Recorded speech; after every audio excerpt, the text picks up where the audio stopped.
In Togo, protests are erupting once more, this time against what they are calling a constitutional coup. At the center of it all is President Faure Gnassingbé, who's ruled Togo since 2005, after taking over from his father, Gnassingbé Ayadema, who held power for 38 years. That's over 5 decades of one family rule, and now Faure has appointed himself President of the Council of Ministers, a new position with no term limits. For many Togolese, this is the final betrayal.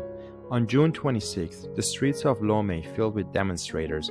Youth movements, opposition coalitions, trade unions, and civil society groups rallied under banners like "Hands off my constitution."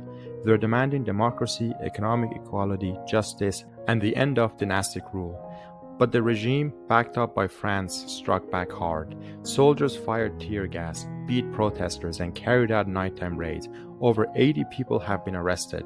Reports from Amnesty International say some detainees have been tortured. Media suppression is also underway, with internal and external agencies banned. And this ties into a deeper story. France, the former colonial power, still holds major economic interests in Togo and enables the current regime.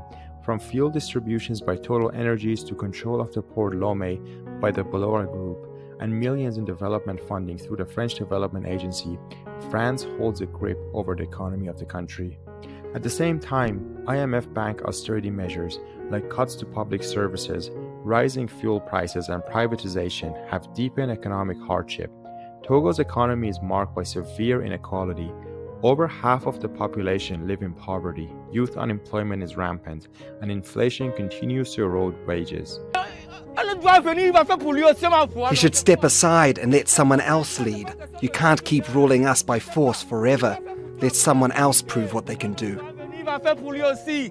A small elite, closely tied to the ruling regime, benefits from state contracts and foreign investments, while the majority struggle with unemployment, high food prices, and little social protection.